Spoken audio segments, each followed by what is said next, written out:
여러분, 세상에서 가장 무서운 건 뭔지 아십니까? 바로 조용히 스며드는 균열입니다. 보이지 않는 곳에서 조금씩 금이 가다가 어느 순간 모든 걸 무너뜨리거든요. 앞으로 전개될 이야기가 궁금하시다면 구독과 좋아요 잊지 마세요. 그것이 저희에게 큰 힘이 됩니다. 밤거리를 걸어가던 신 사장의 발걸음은 늘어질 듯 무거웠다. 하지만 그의 눈빛만큼은 예리하게 빛났다. 동네에서 터진 최용민 사건을 쫓다 보니 자꾸만 그 그림자가 커져만 갔다. 단순히 한 청년의 폭력 문제로 끝날 수 있는 사건이 아니었다. 최용민의 아버지, 마헌시의 삼선 시의원 최웅식. 그 이름이 등장하는 순간 사건은 동네 분쟁의 차원을 넘어 권력과 이권이 얽힌 복마전으로 바뀌었다. 신 사장은 헝클어진 머리를 쓸어 올리며 중얼거렸다. 온다 큰 거. 냄새가 심상치 않군. 그가 말한 큰 거는 단순한 직감이 아니었다.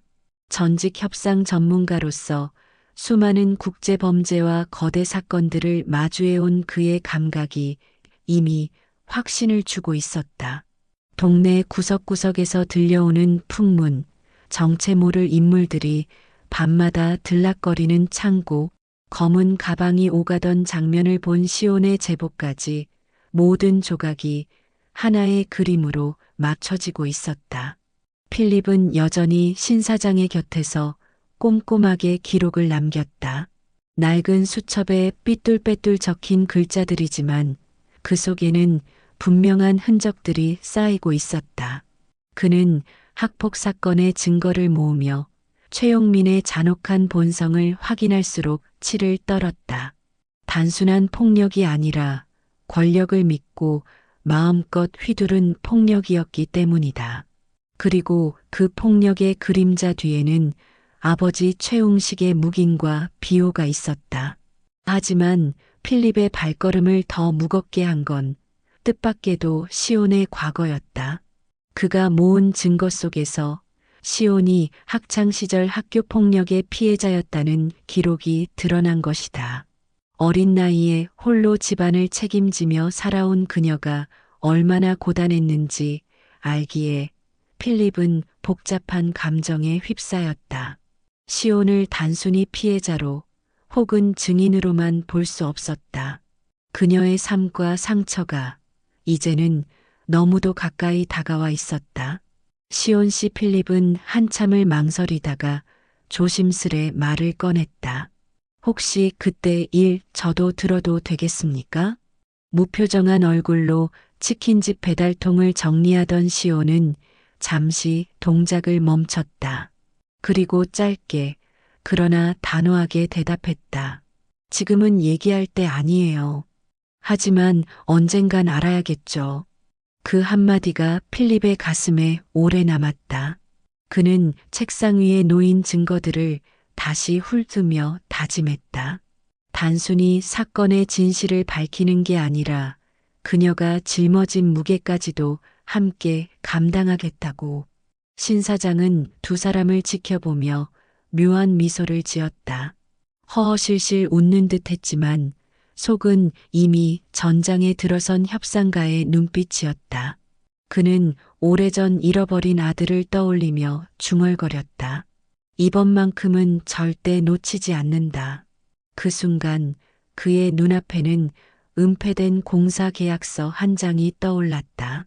서류의 맨 끝, 마헌시 지역 환경 개선 사업이라는 문구와 함께 최웅식 의원의 서명이 선명했다.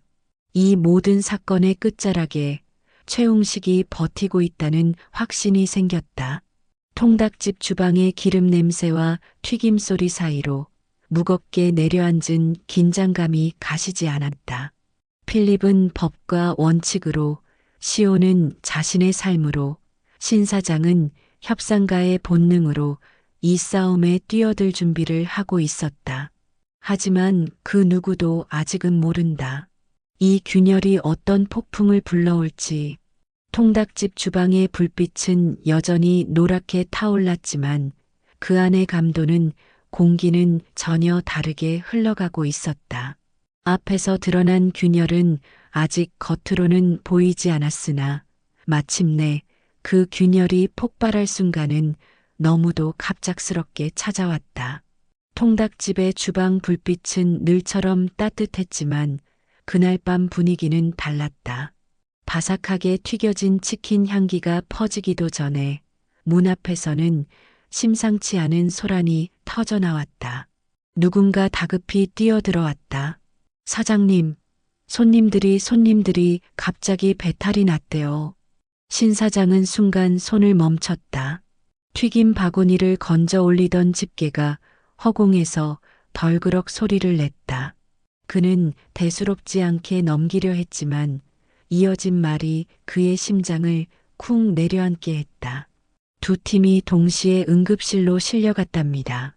다 우리 치킨 먹었다는데. 순식간에 가게 안공기는 얼어붙었다. 시온은 손에 들고 있던 배달 전표를 떨어뜨렸고 필립은 얼른 휴대폰을 꺼내 기록을 남기기 시작했다. 하지만 그보다 빠른 건 인터넷이었다.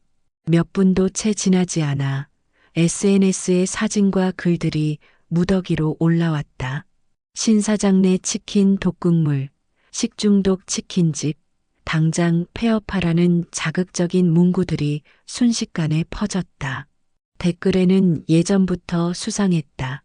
위생 불량 아니냐는 근거 없는 추측이 꼬리를 물었다. 가게 앞은 금세 사람들로 북적였다. 환불을 요구하는 손님, 마을 주민, 카메라를 든 기자들이 몰려들어 가게 유리문에 얼굴을 바짝 붙였다. 플래시가 번쩍였고 고성 섞인 항의가 쏟아졌다. 아이를 응급실에 보냈다는데 당신이 책임질 거예요? 이 가게 문 닫아야 하는 거 아니야? 신 사장은 잠시 눈을 감았다가 다시 떴다. 수많은 협상 현장에서 죽음과 맞섰던 그의 눈빛이 되살아났다. 그는 가게 문을 열고 군중 앞에 서서 허허 웃었다. 걱정들 많으시죠? 근데 말입니다. 아직 원인도 안 나온 상황에서 제 치킨이 독극물이라는 건 너무 앞서간 판단 아닐까요? 그의 목소리는 차분했지만 묘한 힘이 있었다. 그러나 사람들의 분노를 잠재우기에는 부족했다. 누군가는 욕설을 퍼부었고 또 다른 이는 휴대폰으로 생중계를 하며 더 큰 불을 지폈다. 필립은 곧장 보건소에 연락을 돌렸고 시온은 주방 곳곳을 확인했다. 원재료, 기름, 양념 모든 것이 멀쩡했다. 시온은 이를 악물며 말했다. 이거 누가 일부러 꾸민 거예요. 제가 배달 나갔던 집 다 멀쩡했거든요. 신 사장은 고개를 끄덕였다. 그는 이미 직감하고 있었다. 이건 내부 문제가 아니었다. 치킨집을 겨냥한 고의적 공격, 그리고 그 뒤에 움직이는 거대한 손길. 최웅식의 그림자가 떠오르자 그의 눈빛은 서늘해졌다. 다음 날 아침 가게 앞을 지키던 권칠봉과 장통우가 조심스럽게 말을 꺼냈다.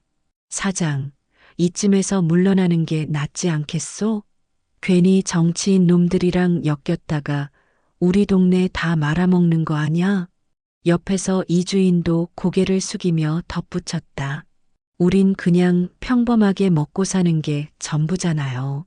사장님이 버티면 우리까지 덤터기 쓰는 거 아닌지. 그들의 말은 걱정과 두려움에서 비롯된 진심이었다. 하지만 신 사장은 천천히 고개를 저었다. 칠봉 씨, 통우 씨, 내가 괜히 이 짓 하겠습니까? 내 가게 망하는 건 둘째치고 이 동네가 더 이상 저 인간들 놀이터가 되는 건 두고 볼 수가 없어요. 더는 숨지 않을 겁니다. 그 말에 세 사람은 서로 눈치를 보며 한숨을 내쉬었다. 동네의 터줏대감조차 흔들릴 만큼 위기는 거셌다. 하지만 신 사장의 목소리는 단호했다. 필립은 그의 곁에서 수첩을 꽉 쥐었다. 사장님, 저도 끝까지 함께하겠습니다. 법과 증거로 이들의 비리를 끌어낼 겁니다. 시온도 주먹을 움켜쥐며 고개를 끄덕였다. 저도요. 이제는 피해자로만 있고 싶지 않아요. 싸울 거예요. 끝까지. 신 사장은 두 사람을 바라보며 마침내 결심을 굳혔다. 단순한 가게 주인으로서가 아니라 협상가이자 동네의 버팀목으로서, 그리고 이제는 부패한 권력에 맞서는 새로운 전쟁터, 정치판으로 뛰어들 준비를 하고 있었다. 그의 눈빛은 오래전 협상 테이블에서 상대를 압도하던 순간처럼 빛났다. 좋습니다. 그럼 이제 판을 키워야지. 가게 앞을 에워싸던 소동은 일단락되었지만 남겨진 상처는 깊었다. 식중독 사건의 여파로 손님 발길은 뚝 끊겼고 신 사장은 연일 보건당국과 언론의 질의응답에 시달려야 했다. 그러나 그는 주눅 들지 않았다. 오히려 더욱 단단한 표정으로 거울 앞에 섰다. 헝클어진 머리와 낡은 추리닝 차림이 아닌 단정한 셔츠와 재킷을 걸친 모습, 그리고 그 눈빛은 협상 전문가 시절로 돌아간 듯 매섭게 빛났다. 도망칠 수 없다면 정면으로 맞서야지.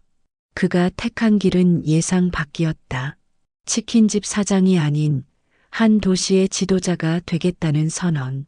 마원시청 앞 광장은 수십 명의 기자들과 시민들로 가득 찼다. 카메라 플래시가 연신 터졌고 사람들은 웅성였다. 통닭집 신사장이 시의원 출마라니 모두가 어리둥절했다.